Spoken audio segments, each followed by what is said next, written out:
Theo, I was expecting more from your side in this one. Man City put the sword to Liverpool early morning on Saturday. A 4-1 victory after having gone down 1-0 early on thanks to a Salah. Nice finish. Pretty Salah-esque, I would say. But yo, I wanted to ask you about a player. A player who has been questioned thanks to his hefty price tag when he first arrived from Aston Villa. Jack Grealish, goal and an assist in this one, but crucially, when the score was 1-0 or 1-all, I think it was 1-0. It was 1-0. He just made this absolutely crucial tackle at the end. Do you think Jack Grealish is coming into his own at City? To a certain extent, yes, because we know, I mean, at Villa, everything went through him, right? But at City, it's not going to be that, right? Until maybe if Kevin De Bruyne retires or leaves City. But by then, I mean, Jack Grealish is going to be, 30 plus at that point as well. But yeah, I'll give him credit. He's been great since the World Cup, since the turn of the year. And he showed it against Arsenal and he showed it today against Liverpool at crucial games. So is the 100 million now becoming worth it, or still does he have more to prove, or what are your thoughts on that? I mean, to be honest, he didn't set the price. He didn't go to City and say, "Hey, give me £100 million and I'll get out of Villa." He was not the one who set the price. So I just don't like this talk of, and even I'll say this for even the likes of, Lukaku. I mean, of course, that's a failed signing, right? But the players themselves did not set the prices, and I hate this. I'm sorry. I know you asked the question because you kind of have to, right? I mean, it's £100 million. He's a record signing, but he doesn't have to prove anything. He didn't set the price. City paid for it. He's not at fault for City paying £100 million for him. Yeah, that's a great point. I mean, you can't fault him for having that price tag. He Because didn't set it, because right? yeah, because he's proven it, right? He's warranted that price because he's already proven it. I mean, you could look at it that way too, right? So Right, that's true. And as we always mention, City players always take some time to adapt anyway. And it's only been one full season. This is now gonna be his second season. So hey, I mean, maybe he's coming into his own right now. So, but on the Liverpool standpoint, boy, I was really hoping that they could do something here. But now they go on to face Arsenal next at well, home this time. they face Chelsea and then Arsenal. Yeah, But that's true. The midweek.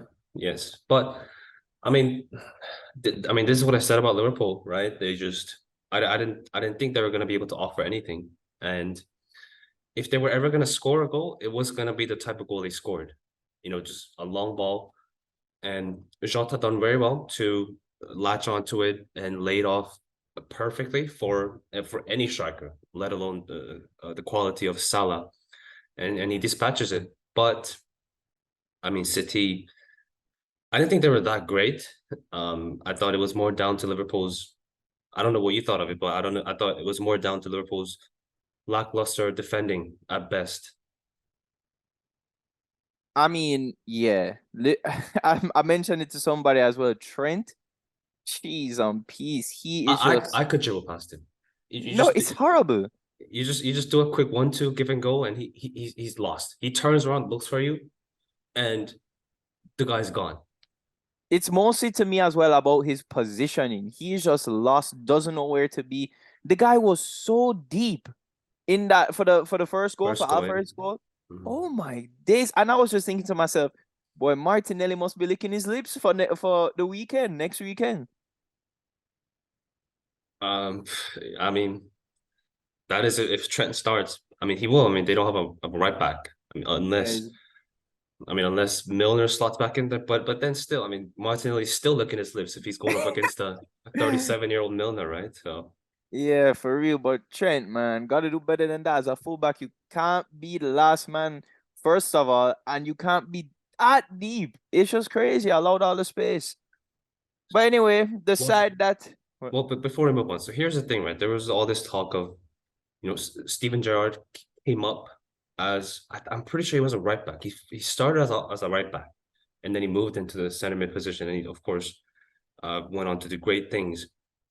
Is that possibly something we could see, or we should probably see happen to Trent? Because I mean, the guy's ability on the ball is great, right? He can pick out a pass. I mean, that ball, long ball over the top for the goal too. I mean, it was him, right? So he can obviously pick out those balls, those passes. Is it now time to look at that and maybe for Liverpool to buy a top class right back to like, you know, to the level of Robertson on the other side? You know, I'm all for trying new positions, especially if it suits their strengths and minimizes the exposure to their weaknesses. But we've seen Trent for England in that CM role, and he's just clearly not ready. It's different when you're playing those passes as a fullback, when you're playing out wide, when you have the whole field to look at, you're way out wide on the touchline, as opposed to being a central midfielder where you kind of have to play on a swivel. You have to play 360 degrees. What's in front of you, you have to know what's behind you. Trent doesn't really have to worry about what's behind him playing at that right back role, at least in possession of the ball when he's playing in offense. But I don't think it's something that he can't groom into. I still think that there's time in his career for him to develop into this type of player if he's under the right management, if he's in the right system, if he gets the right players around him for him to actually get the best out of him in that role. But as of right now, as an immediate solution, he's not ready for that. That's a whole different ball game. Yeah, I mean, I can agree to a certain extent, but at what point do you now say does the trade-off simply isn't worth it, right? So I think that is something that they've got to look at. And on top of that, I mean, we look at their defensive record is okay, I think. I mean, they've conceded quite a few goals, but now they're being linked with a certain English midfielder, right? Jude Bellingham at the price of 150 mil. I mean, Liverpool have never spent that much on a player, let alone in a transfer window, I don't think. I mean, maybe that one time when they signed Allison, even then Van Dijk came in the winter, so I don't think it was all in the one transfer window. If you are a Liverpool fan, and I know you aren't, that budget is going to be pretty much depleted after you go for. I mean, even if he does come, if like, I mean, it's an open race, right? Would you want to go for him at that price, knowing that there's so many glaring holes in this team right now? I don't think they can. I just don't think they can take that risk on one player, especially with their injury record at the moment. One injury to Jude, that's it. It's over.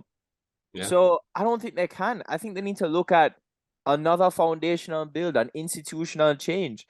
I think even Klopp's time might be coming to an end for real. As in, as harsh as that is, and as great as he has done for the club, it's similar to that Wenger with Arsenal era. I mean, obviously, those are two drastically different moments. Wenger at the club for 20 odd years and Klopp there for nowhere near as long. Yeah, yeah. 7 years.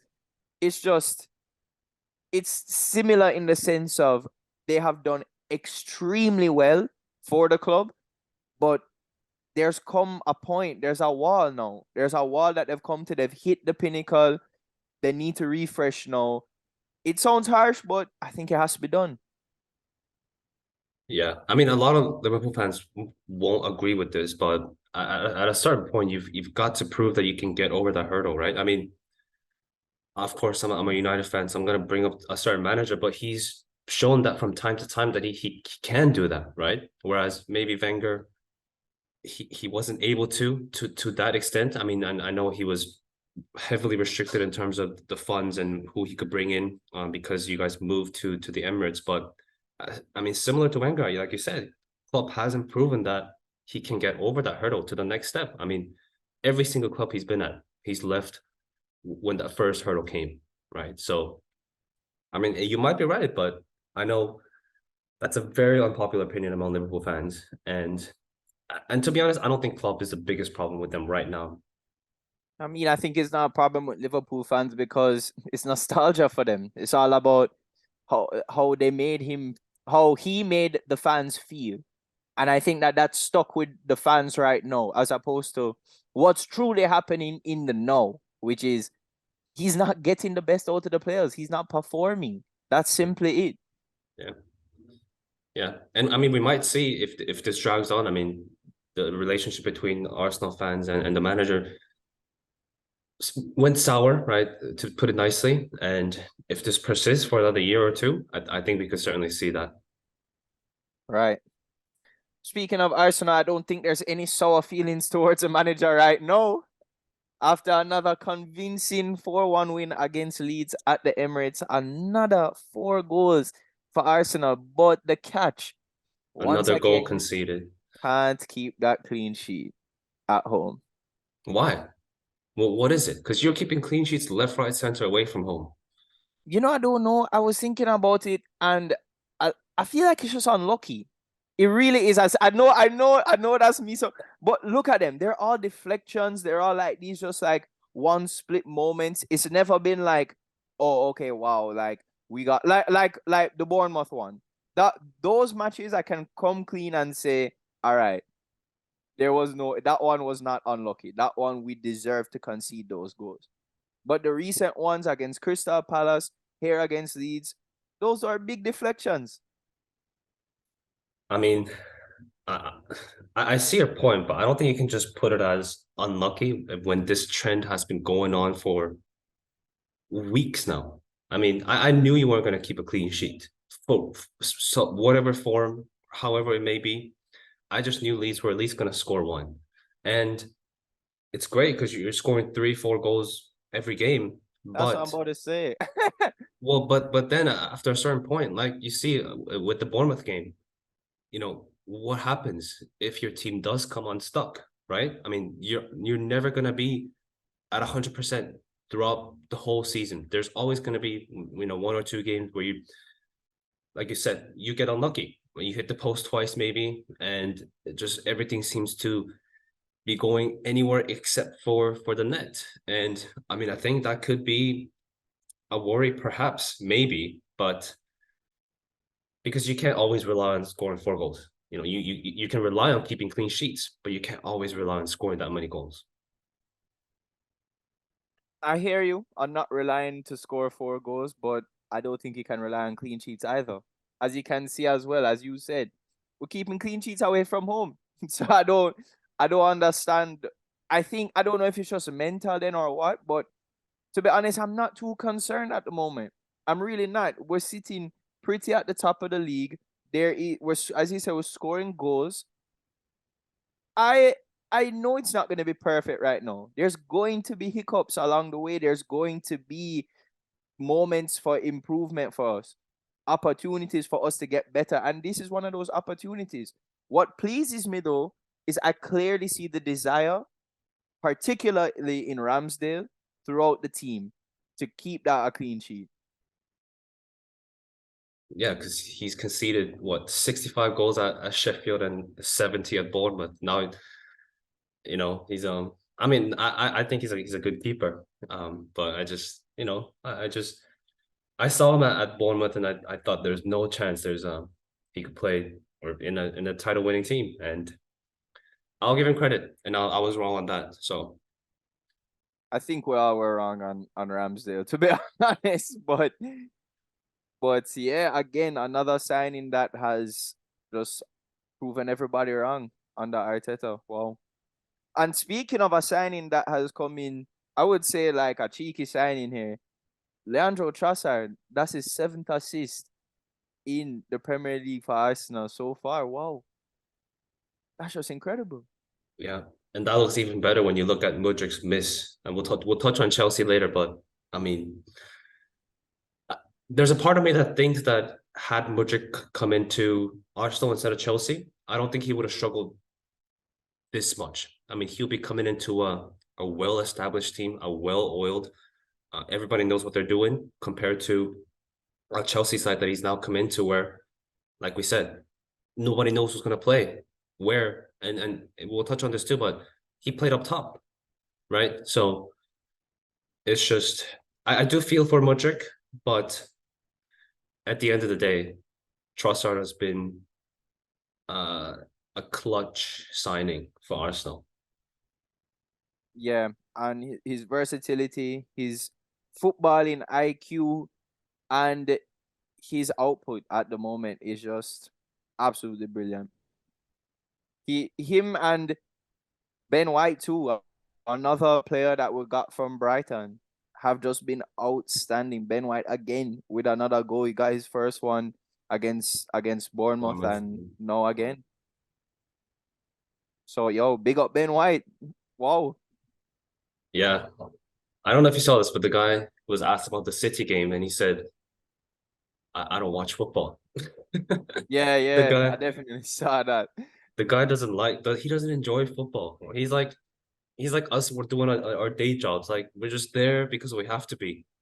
Like I've That's never crazy. I've never seen that from a footballer. So Yeah, I that's mean, very interesting yeah. actually. But another Arsenal, well, because as well, we obviously know Ben White used to play centre back for Arsenal. And the one who's filling in at centre back right now for Arsenal is a player that I wanted to big up personally, Rob Holding. I meant to big him up last week, but yo, this is exactly what we were expected and what we want from Holding. Just to come in, do a shift for like a few matches, and that's it. We don't want him starting for the whole season. So, we have a few injuries come in and lock up, and he has not put a foot wrong. So, yo, big up Holding for keeping his concentration throughout the whole season and the ability to step in at any moment to just lock it up. Big him up. Almost a greater comeback story than his hairline for Holding. Yep, had to be, had to be. But yo, moving on to the next one, the late kickoff on Saturday. We had Chelsea versus Aston Villa, and it was a good evening as we expected, right? Aston Oh, Villa came out with a 2-0 victory. you know he's actually stopped saying that now because so many people make fun of it. And I mean, we don't mean any ill intent. Or I mean some fans do, but I mean it's just I don't want to say funny, but it's just enjoyable. The guy is just I mean, clearly he doesn't have the perfect English, but he always used to start interviews with that. And it was Which is actually cool though, because I actually respect the manners. You know what I mean? Like, yeah, yo, always come in professional, good evening, yeah. And I remember his first press conference when he first came into Arsenal. People were saying that the guy doesn't speak English, but he came prepared with full English, no interpreters or anything like that. So he's a top professional and he knows how to build teams. That maybe some smaller teams, so-called smaller teams. But yeah, I mean this game. I mean I saw this firsthand against Villarreal in the final. But when they go back into a back three, fullbacks tucked in, straight line, it's suffocating. And I think Chelsea's felt that firsthand too. It's that's a strength of Unai Emery, his team, and he can set his teams up in a way where it almost suffocates the opponents. So what do you think about Aston Villa now for the future, the near future, and even up to next season? Do you think Unai Emery can really make a stamp on the Premier League with Villa? I mean, that's a tough question. I mean, he's having to because the big six now plus Newcastle, that's seven teams, or let's say four teams if he wants to get into the Champions League spot that they've got to outperform and not just on the pitch but off the pitch as well. I mean, I know Boubacar Kamara, he was a free signing and he rejected a lot of the top teams and he went to Villa. But how many of those players how often is that going to be, right? That's a very rare case where I mean they were able to offer him a lot of money, of course, but I think on top of that was a lot of playing time was guaranteed at Villa, right? And I just don't see that many of those happening in the future. So, I mean, they've brought in decent players. I think the left back from Betis, Alex Moreno, he looks like a decent player. Yeah, I Although, rate him too. yeah, I mean, although they had a decent left back in Luca Digne, but he had slightly fallen off compared to his peak Everton days. But I mean, it's tough, right? We're not in the Spanish league where only the top two spend, a lot of money on players. Where even Southampton can play. I mean, I pick on Southampton because they're on the bottom, but even Southampton can spend 30 million pounds on a player, right? So that's it's just tough, and that's just no knock on Unai Emery's qualities or his team. It's just his competition is too much. Well, what he was able to do with the players that he does have at his disposal, we have the Ollie Watkins who's clearly performing. We have Douglas Luiz, these types of players who are just clearly performing. But there's a player who I've always said that I rate. I've always told you I rate, and I have to kind of bring him up here because I thought he had a great game. I saw him some highlights from his matches with Scotland. I think they played Spain, and he played well. He hit the bar, and then this match here against Chelsea, I thought he played very, very well. And then, right as I said it, man comes out with an absolute screamer to make it 2-0. John McGinn, bro. What do we have to say about this guy? Is he, I mean, still the same sentiments or what? If he can do this week in, week out, I'll give him credit, but he doesn't. He simply doesn't. He's not. Every player has their peaks. Even, I mean, the comparison I make for McGinn is McTominay. McTominay has his peaks. McTominay is also has a great shot in his locker, a decent passing. I think McGinn's passing a bit better than McTominay, but nothing to, you know, like nothing to too much to separate them apart. But that was his first goal in 50 games. Right, and that's what I always say about him though, is he's not in the side to come and score and get these assists. However, Well, he he's has been playing further forward, and I would expect recently. more from him. And that to be okay. Let's take out the 38 games from the prior season, maybe. In 12 games, that's his first goal. The 12 games that he's been playing further forward since the new manager come in, just not enough for me. But it's a look at the results that happen as a team though. Aston Villa are clearly a better team now.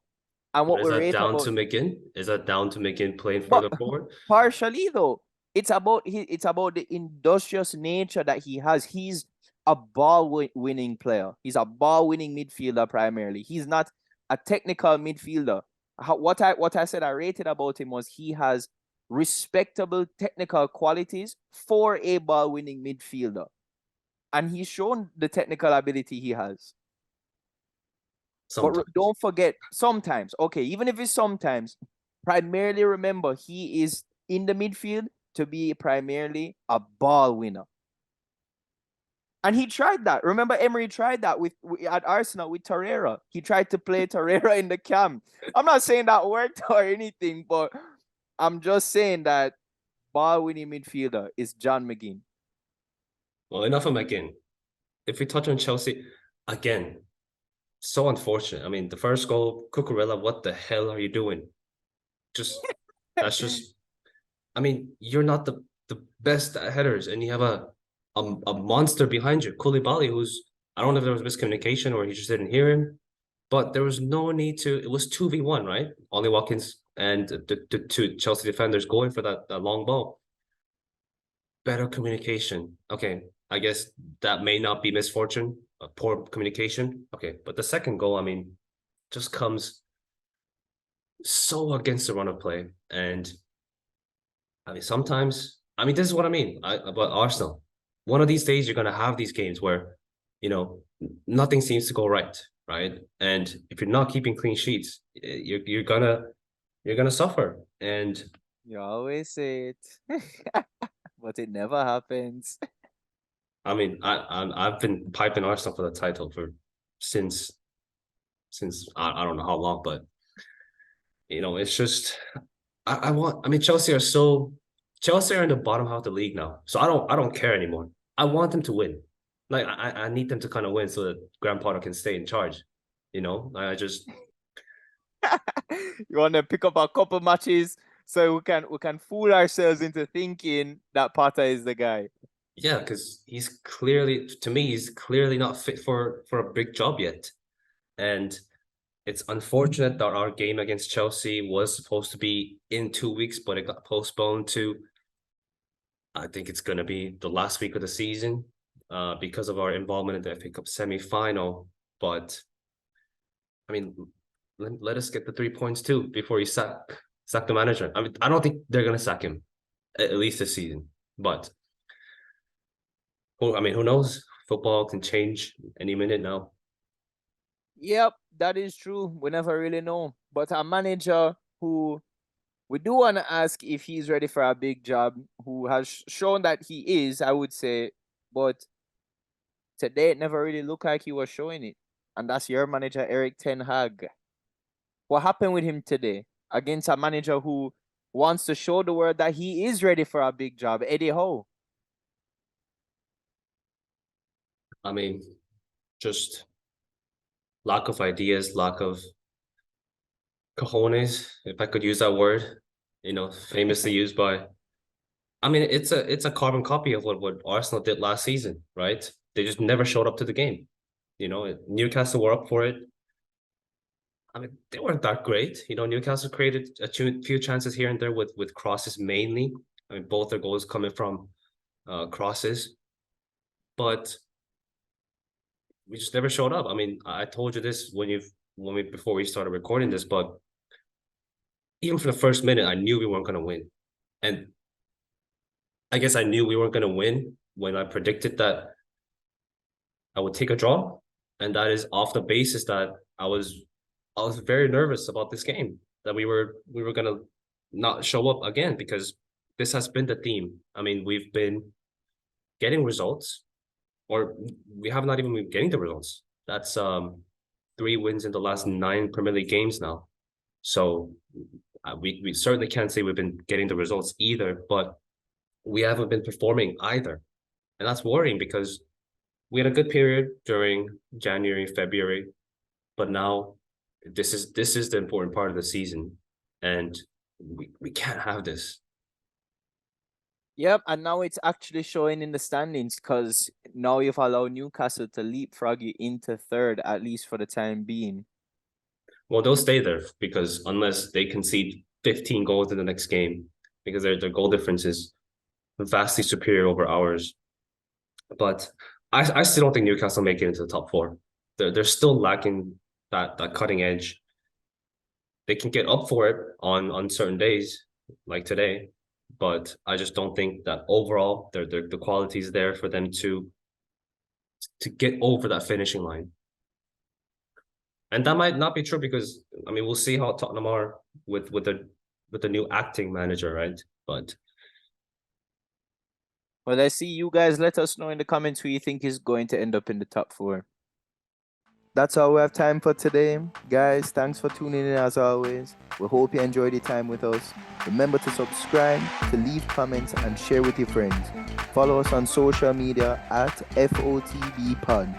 Don't forget to leave a review, rating, and most importantly, don't forget to turn on those notifications. Join us again next time as we discuss the highly anticipated upcoming Premier League action. Thanks again as always. See you then.